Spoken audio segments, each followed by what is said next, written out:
पिछली वीडियो में हम लोगों ने क्या पढ़ा था, गॉस के अनुप्रयोग।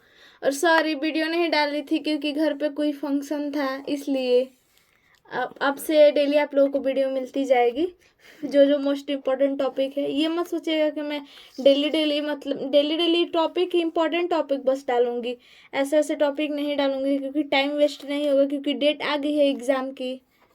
इसलिए तो हम लोग पिछली वीडियो में पढ़ा था कि गॉस का नियम, तो गॉस का नियम तो हम लोग पढ़ लिए थे। अब गॉस के अनुप्रयोग पढ़ते हैं। क्या पढ़ते हैं? गॉस के अनुप्रयोग। गॉस के अनुप्रयोग।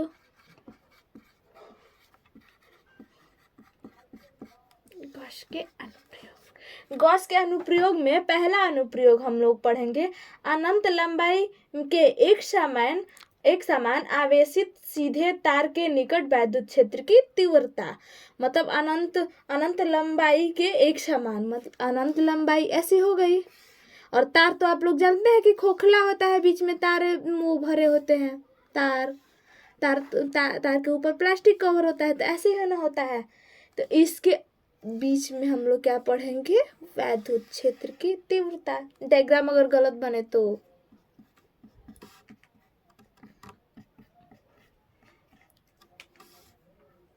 और ये क्या है हम लोगों का S1। और ये देखिए यहाँ पे क्या, ये हम लोग का दूरी कितना है, हमेशा हम लोग मानते हैं R। और अनंत लंबाई के एक समान आवेशित सीधे तार के निकट वैद्युत क्षेत्र की तीव्रता पढ़ेंगे। तो अनंत रैखिक जिसका रैखिक घनत्व क्या होता है, लैम्डा इक्वल Q/L होता है ना। रैखिक आवेश घनत्व लैम्डा इक्वल Q/L, तो वही हम लोग पढ़ेंगे। तो इसके अंदर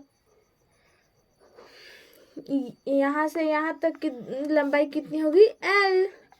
और ये क्या हो गया, H2। और इसके छोटे से भाग को हम लोग ले लेंगे, तो ये क्या होगा, DH2। और ये कहाँ से वो करेगा, 90 डिग्री।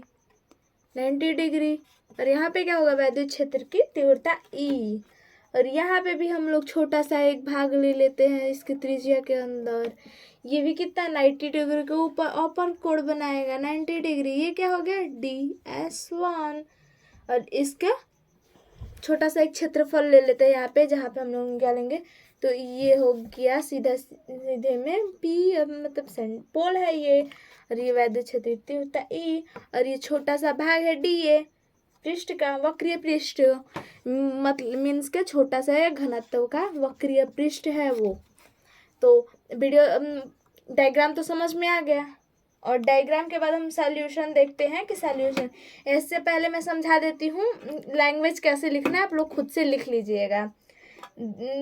ऐसे लिखेंगे, जैसे हेडिंग हम लोग लिख लिए कि अनंत लंबाई के एक समान आवेशित सीधे तार के निकट वैद्युत क्षेत्र की तीव्रता। ये हेडिंग हो गई हम लोग, अगर पूछ दिया तो हम डायरेक्ट हम लोग बोलेंगे, माना अनंत लंबाई के एक सीधे तार पर आवेश एक समान रूप से विपरीत है, जिसका रैखिक आवेश घनत्व कितना होगा, लैम्डा बराबर Q/L। इतना लिख के छोड़ देंगे। इसका लिखेंगे, इस चालक से R दूरी पर वैद्युत क्षेत्र की तीव्रता ज्ञात करनी है। यही R दूरी पर वैद्युत क्षेत्र की तीव्रता ज्ञात करनी है। और इसके लिए R त्रिज्या तथा L लंबाई का एक बेलनाकार गॉसियन पृष्ठ लेंगे। ये क्या है, गॉसियन पृष्ठ है, लेंगे। पृष्ठ की कल्पना मतलब कर लेंगे, और जो बिंदु P से होकर जाता है, गॉसियन पृष्ठ के स्पष्ट पृष्ठ मतलब पहले पृष्ठ को S1 और वह दूसरे पृष्ठ को S2 पर क्षेत्रफल पर सदिश क्षेत्र की तीव्रता E पर परस्पर लंबवत, अतः इन पर वैद्युत फ्लक्स शून्य होगा। मतलब 90 डिग्री का अगर कोण बनाएगा तो वैद्युत फ्लक्स शून्य होगा ही, तो ये भी शून्य होगा, ये भी शून्य होगा। तो गॉसियन पृष्ठ के वक्रीय पृष्ठ पर बिंदु P के चारों ओर एक अल्प क्षेत्रफल लेंगे, जो हम लोग ने यहाँ पे अल्प क्षेत्रफल लिया है। अल्प क्षेत्रफल लेंगे, अल्प क्षेत्रफल DA लेंगे, जिसकी दिशा क्षेत्र की दिशा में DA से गुजरने वाला वैद्युत फ्लक्स होगा। इसके बाद हम लोग इतना लिखने के बाद आप लोग लिख लीजिएगा, जैसे मैं बोलती जा रही हूँ। इसके बाद लिखने के बाद मैं यहाँ पे छोटू सा मैं थोड़ा सा लिख देती हूँ कि लैम्डा बराबर Q/L। तो यहाँ पे डायरेक्ट हम लोग सॉल्व करेंगे। क्या लिखेंगे? फ्लक्स क्या होता है वैद्युत फ्लक्स? d∅ बराबर EdA cos theta, cos theta. तो यहाँ पे कौन सा 0 डिग्री का कोण बनाएगा? यहाँ पे सीधा सीधी जा रही है तो d∅ equal DA cos 0 degree. तो d∅ इक्वल कितना होगा? 0 डिग्री का मान होता है 1, तो DA हो जाएगा। तो d∅